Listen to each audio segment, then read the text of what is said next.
O edital do Tribunal de Justiça do Estado de São Paulo foi retificado recentemente e deixou de cobrar conhecimentos de jurisprudência, o que evidencia ainda mais a importância da leitura da letra da lei. Então, pessoal, hoje eu farei a leitura de todos os artigos da Lei 9.099 de 95 que foram cobrados no último edital publicado. Ou seja, este material já está atualizado com o edital que foi publicado em julho de 2021.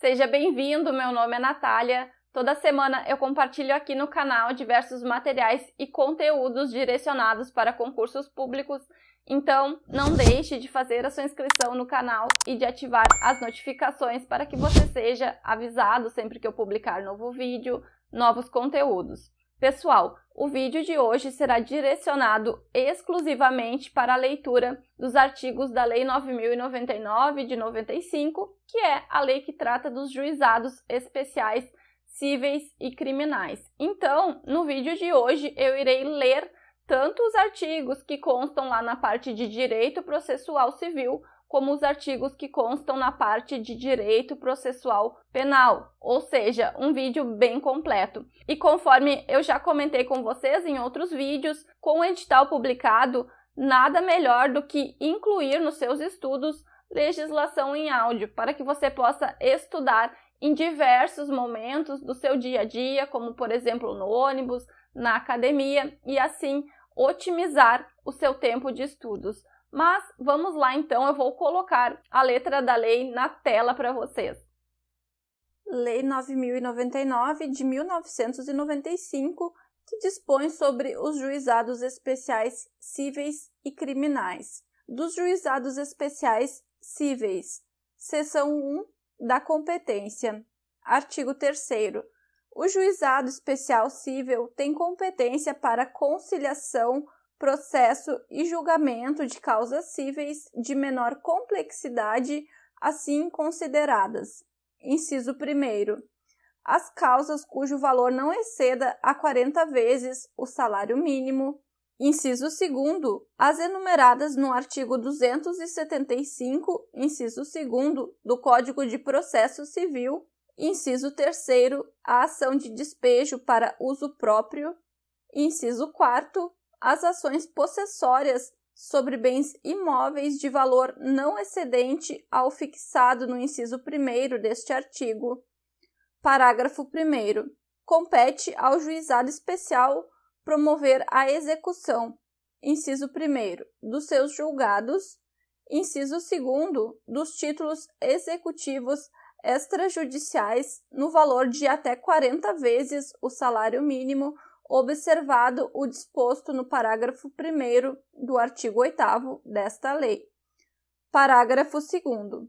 Ficam excluídas da competência do juizado especial as causas de natureza alimentar, falimentar, fiscal e de interesse da fazenda pública, e também as relativas a acidentes de trabalho, a resíduos e ao estado de capacidade das pessoas, ainda que de cunho patrimonial. Parágrafo 3º. A opção pelo procedimento previsto nesta lei importará em renúncia ao crédito excedente ao limite estabelecido neste artigo, excetuada a hipótese de conciliação. Artigo 4º. É competente para as causas previstas nesta lei o juizado do fórum, inciso 1º, do domicílio do réu ou, a critério do autor, do local onde aquele exerça atividades profissionais ou econômicas ou mantenha estabelecimento, filial, agência, sucursal ou escritório. Inciso 2º, do lugar onde a obrigação deva ser satisfeita. Inciso 3º, do domicílio do autor ou do local do ato ou fato, nas ações para reparação de dano de qualquer natureza. Parágrafo único. Em qualquer hipótese, poderá a ação ser proposta no fórum previsto no inciso 1º deste artigo. Seção 2. Do juiz, dos conciliadores e dos juízes leigos. Artigo 5º. o juiz dirigirá o processo com liberdade para determinar as provas a serem produzidas, para apreciá-las e para dar especial valor às regras de experiência comum ou técnica. Artigo 6º. O juiz adotará, em cada caso, a decisão que reputar mais justa e equânime, atendendo aos fins sociais da lei e às exigências do bem comum. Artigo 7º. Os conciliadores e juízes leigos são auxiliares da justiça, recrutados os primeiros preferentemente entre os bacharéis em direito e os segundos entre advogados com mais de 5 anos de experiência. Parágrafo único. Os juízes leigos ficarão impedidos de exercer a advocacia perante os juizados especiais, enquanto no desempenho de suas funções. Seção 3. Das partes. Artigo 8º. Não poderão ser partes no processo instituído por esta lei o incapaz, o preso, as pessoas jurídicas de direito público, as empresas públicas da União, a massa falida e o insolvente civil. Parágrafo 1º. Somente serão admitidas à propuração perante o juizado especial, inciso 1º, as pessoas físicas capazes, excluídos os cessionários de direito de pessoas jurídicas. Inciso 2º, as pessoas enquadradas como microempreendedores individuais, microempresas e empresas de pequeno porte, na forma da Lei Complementar 123 de 2006. Inciso 3º, as pessoas jurídicas qualificadas como organização da sociedade civil de interesse público, nos termos da Lei 9.790 de 1999.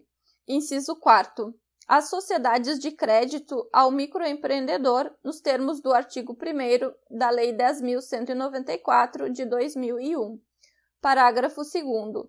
O maior de 18 anos poderá ser autor independentemente de assistência, inclusive para fins de conciliação. Artigo 9º. Nas causas de valor até 20 salários mínimos, as partes comparecerão pessoalmente, podendo ser assistidas por advogado. Nas de valor superior, a assistência é obrigatória. Parágrafo 1º. Sendo facultativa a assistência, se uma das partes comparecer assistida por advogado ou se o réu for pessoa jurídica ou firma individual, terá a outra parte, se quiser, assistência judiciária prestada por órgão instituído junto ao juizado especial, na forma da lei local. Parágrafo 2º. O juiz alertará as partes da conveniência do patrocínio por advogado quando a causa o recomendar. Parágrafo 3º.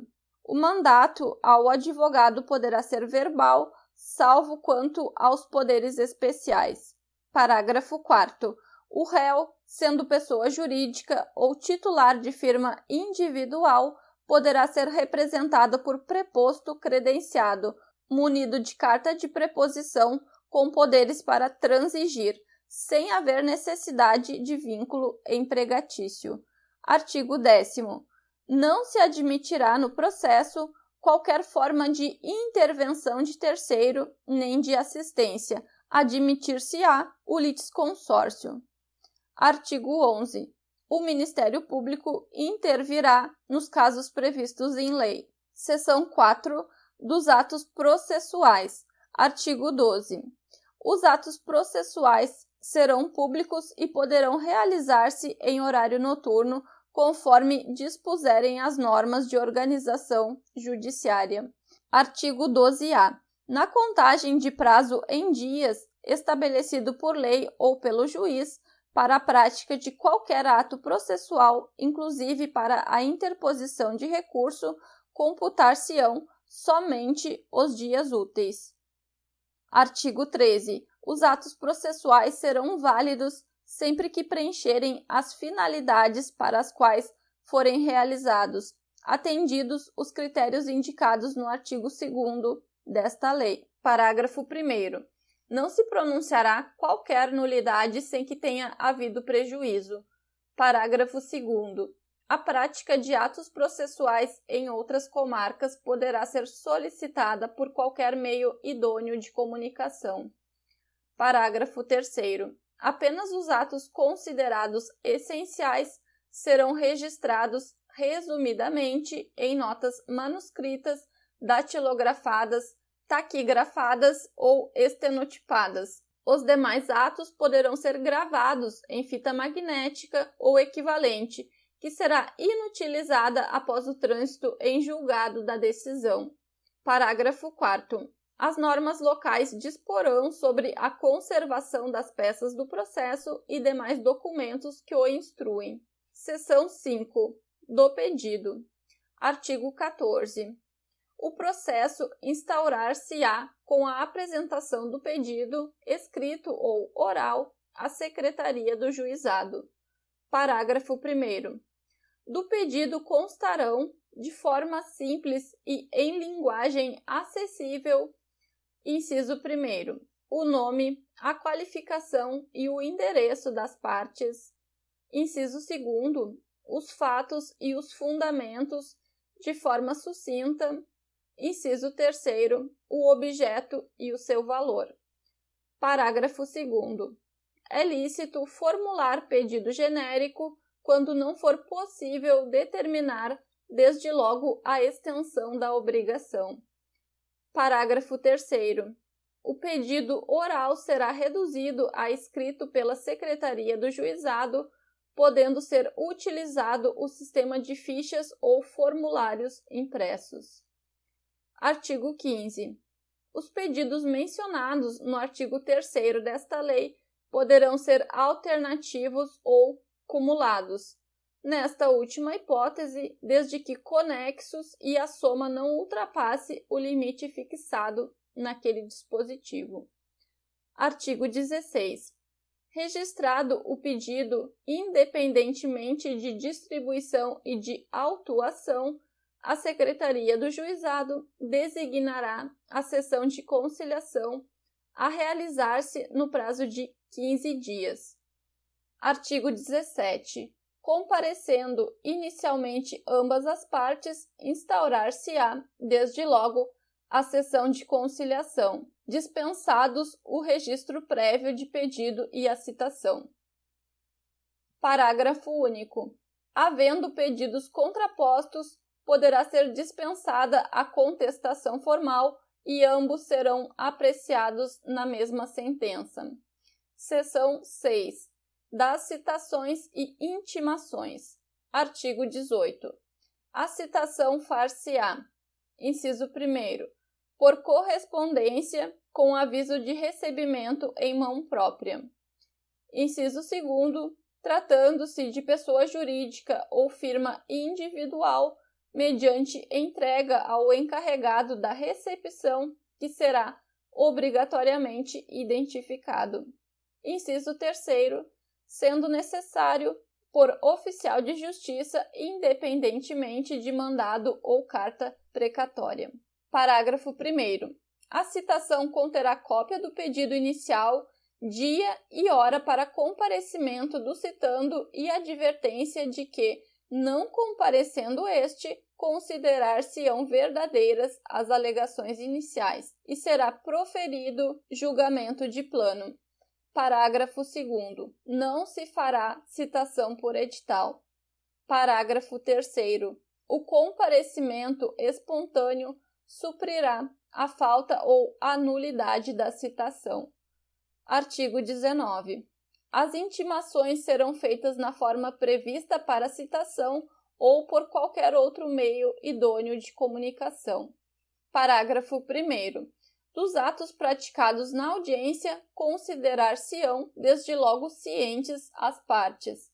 Parágrafo 2º.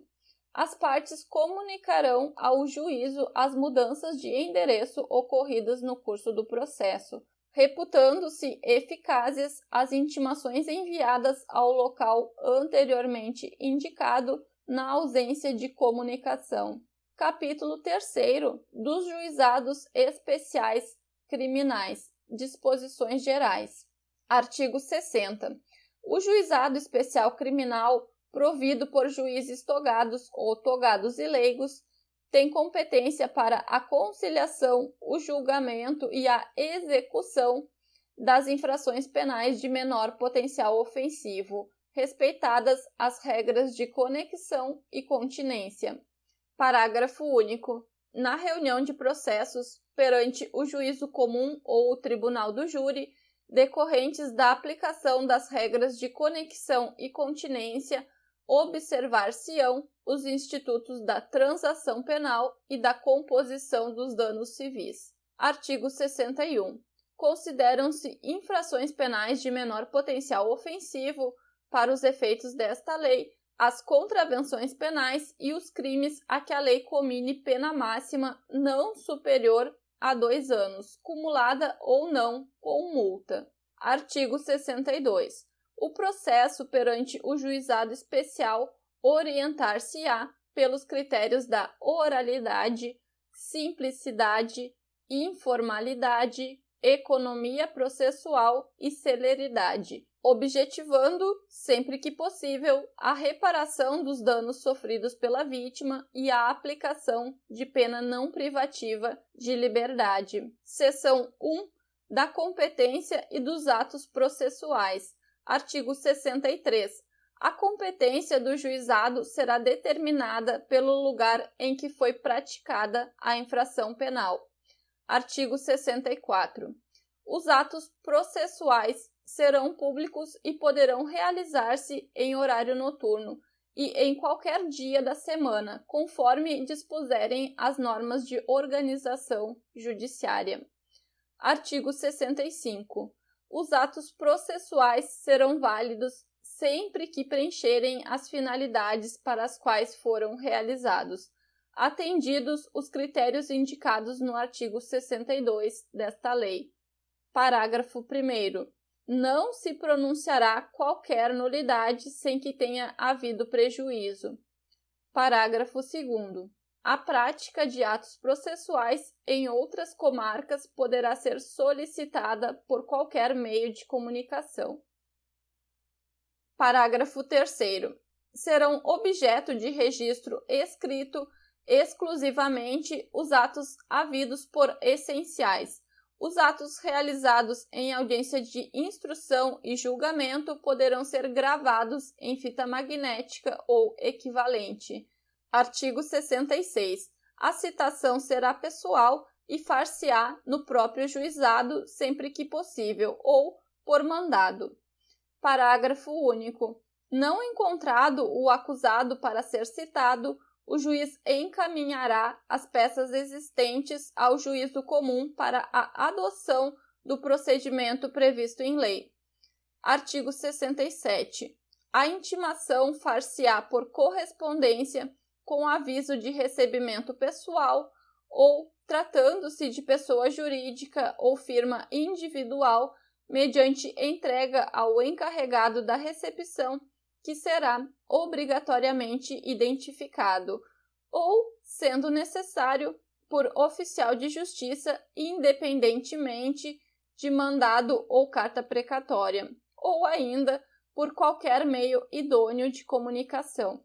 Parágrafo único. Dos atos praticados em audiência, considerar-se-ão desde logo cientes as partes, os interessados e defensores. Artigo 68. Do ato de intimação do autor do fato e do mandado de citação do acusado, constará a necessidade de seu comparecimento acompanhado de advogado, com a advertência de que, na sua falta, ser-lhe-á designado defensor público. Seção 2 da fase preliminar. Artigo 69. A autoridade policial que tomar conhecimento da ocorrência lavrará termo circunstanciado e o encaminhará imediatamente ao juizado, com o autor do fato e a vítima, providenciando-se as requisições e os exames periciais necessários. Parágrafo único. O autor do fato que, após a lavratura do termo, for imediatamente encaminhado ao juizado ou assumir o compromisso de a ele comparecer, não se imporá prisão em flagrante, nem se exigirá fiança. Em caso de violência doméstica, o juiz poderá determinar, como medida de cautela, seu afastamento do lar, domicílio ou local de convivência com a vítima. Artigo 70. Comparecendo o autor do fato e a vítima, e não sendo possível a realização imediata de audiência preliminar, será designada data próxima, da qual ambos sairão cientes. Artigo 71. Na falta do comparecimento de qualquer dos envolvidos, a Secretaria providenciará sua intimação e, se for o caso, a do responsável civil, na forma dos artigos 67 e 68 desta lei. Artigo 72. Na audiência preliminar, presente o representante do Ministério Público, o autor do fato e a vítima e, se possível, o responsável civil. Acompanhados por seus advogados, o juiz esclarecerá sobre a possibilidade da composição dos danos e da aceitação da proposta de aplicação imediata de pena não privativa de liberdade. Artigo 73. A conciliação será conduzida pelo juiz ou por conciliador sob sua orientação. Parágrafo único. Os conciliadores são auxiliares da Justiça recrutados na forma da lei local, preferentemente entre bacharéis em direito, excluídos os que exerçam funções na administração da justiça criminal. Artigo 74. A composição dos danos civis será reduzida a escrito e homologada pelo juiz mediante sentença irrecorrível. Terá eficácia de título a ser executado no juízo civil competente. Parágrafo único. Tratando-se de ação penal de iniciativa privada ou de ação penal pública condicionada à representação, o acordo homologado acarreta a renúncia ao direito de queixa ou representação. Artigo 75. Não obtida a composição dos danos civis, será dada imediatamente ao ofendido a oportunidade de exercer o direito de representação verbal, que será reduzida a termo. Parágrafo único. O não oferecimento da representação na audiência preliminar não implica decadência do direito, que poderá ser exercido no prazo previsto em lei. Artigo 76. Havendo representação ou tratando-se de crime de ação penal pública incondicionada, não sendo caso de arquivamento, o Ministério Público poderá propor a aplicação imediata de pena restritiva de direitos ou multas a ser especificada na proposta. Parágrafo 1º. Nas hipóteses de ser a pena de multa a única aplicável, o juiz poderá reduzi-la até a metade. Parágrafo 2º. Não se admitirá a proposta se ficar comprovado. Inciso 1º. Ter sido o autor da infração condenado pela prática de crime a pena privativa de liberdade por sentença definitiva. Inciso 2º. Ter sido o agente beneficiado anteriormente, no prazo de 5 anos, pela aplicação de pena restritiva ou multa nos termos deste artigo. Inciso 3º. Não indicarem os antecedentes, a conduta social e a personalidade do agente, bem como os motivos e as circunstâncias, ser necessária e suficiente a adoção da medida. Parágrafo 3º. Aceita a proposta pelo autor da infração e seu defensor, será submetida à apreciação do juiz. Parágrafo 4º. Acolhendo a proposta do Ministério Público aceita pelo autor da infração, o juiz aplicará a pena restritiva de direitos ou multa, que não importará em reincidência, sendo registrada apenas para impedir novamente o mesmo benefício no prazo de 5 anos. Parágrafo 5º. Da sentença prevista no parágrafo anterior, caberá a apelação referida no artigo 82 desta lei. Parágrafo 6º. A imposição da sanção de que trata o parágrafo 4º deste artigo não constará de certidão de antecedentes criminais, salvo para os fins previstos no mesmo dispositivo, e não terá efeitos civis, cabendo aos interessados propor ação cabível no juízo cível. Seção 3 do procedimento sumaríssimo. Artigo 77. Na ação penal de iniciativa pública, quando não houver aplicação de pena, pela ausência do autor do fato ou pela não ocorrência da hipótese prevista no artigo 76 desta lei, o Ministério Público oferecerá ao juiz de imediato denúncia oral, se não houver necessidade de diligências imprescindíveis. Parágrafo 1º. Para o oferecimento da denúncia, que será elaborada com base no termo de ocorrência referido no artigo 69 desta lei, com dispensa do inquérito policial, prescindir-se-á do exame do corpo de delito quando a materialidade do crime estiver aferida no boletim médico ou prova equivalente. Parágrafo 2º. Se a complexidade ou circunstâncias do caso não permitirem a formulação da denúncia, o Ministério Público poderá requerer ao juiz o encaminhamento das peças existentes na forma do parágrafo único do artigo 66 desta lei. Parágrafo 3º. Na ação penal de iniciativa do ofendido, poderá ser oferecida queixa oral, cabendo ao juiz verificar se a complexidade e as circunstâncias do caso determinam a adoção das providências previstas no parágrafo único do artigo 66 desta lei. Artigo 78. Oferecida a denúncia ou queixa, será reduzida a termo, entregando-se cópia ao acusado, que com ela ficará citado e imediatamente cientificado da designação de dia e hora para a audiência de instrução e julgamento, da qual também tomarão ciência o Ministério Público, o ofendido, o responsável civil e seus advogados. Parágrafo 1º.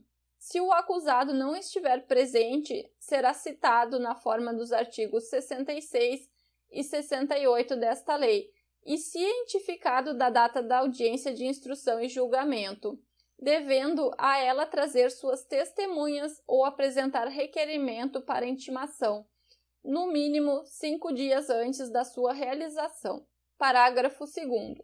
Não estando presentes o ofendido e o responsável civil, serão intimados nos termos do artigo 67 desta lei para que compareçam à audiência de instrução e julgamento. Parágrafo 3º. As testemunhas arroladas serão intimadas na forma prevista no artigo 67 desta lei. Artigo 79. No dia e hora designados para a audiência de instrução e julgamento, se na fase preliminar não tiver havido possibilidade de tentativa de conciliação e de oferecimento de proposta pelo Ministério Público, proceder-se-á nos termos dos artigos 72, 73, 74 e 75 desta lei. Artigo 80. Nenhum ato será adiado, determinando o juiz, quando imprescindível, a condução coercitiva de quem deva comparecer. Artigo 81.